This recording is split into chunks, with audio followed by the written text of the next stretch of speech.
بسم الله والصلاة والسلام على رسول الله. معكم أم بتول. اليوم راح نحضروا مع بعض كريمة سائلة خاصة بالطبخ بطريقة سهلة وبسيطة، صنع منزلي. نبدأ بالوصفة مباشرة. عندنا كسرونة درنا فيها 3 كيسان تاع الحليب،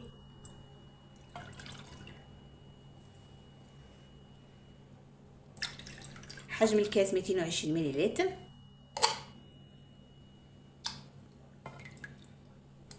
هاد الحليب تاع شكاير عادي، مع مغرف صغيرة ملح، مع مغرف معمرة فارينة، مغرف معمرة نشا هي المايزينا.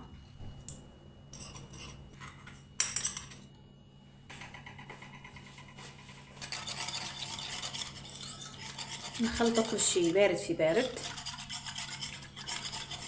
ونديروها على النار حتى تعقد.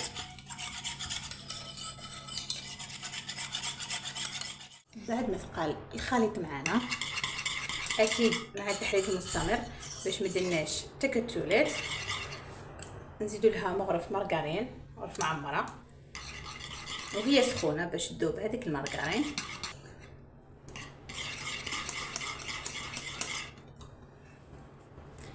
مع فرماج، انا درت هدايا وانتي ديري واش متوفر عندك. هذا اللي راح نزيد لها بنه على بنه.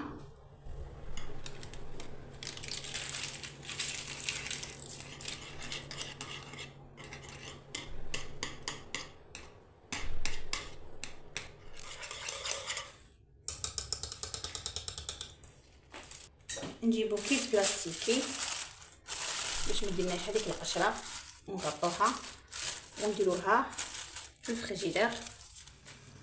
بعد ما حكمت روحها الكريمه تاعنا وبردت مليح تولي كريميه، نفرخها في بول ولا في طاس.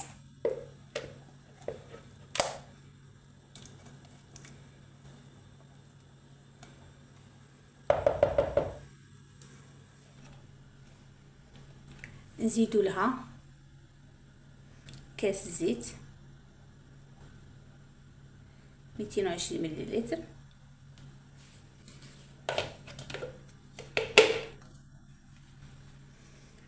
نحكمو بغا ميكسور، نهبطو لتحت كامل ونبداو نطلعو فيها.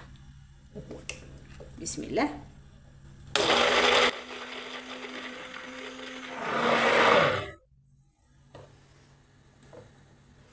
خلطيها مليح مدة دقيقة حتى لدقيقتين باش الزيت ما يعاودش يطلع. شوفوا كيفاش ولات. لهنا قد ما ديرها في الفريجيدير قد ما الزيت تحكم روحها، جات كيما تاع المحلات تماما. ودرت كمية كبيرة. نجيبو العلبة اللي نفرغ فيها. بسم الله.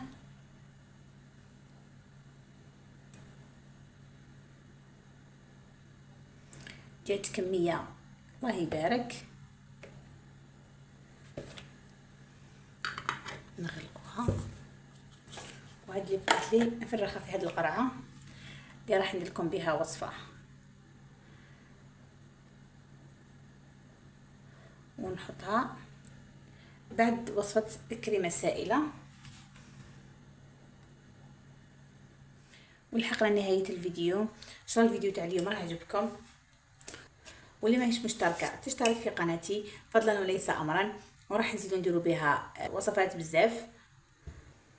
راح تتهناي من الشريه تاع الكريمه السائله الخاصه بالطبخ، وتستعمليها في بزاف وصفات خاصه في رمضان.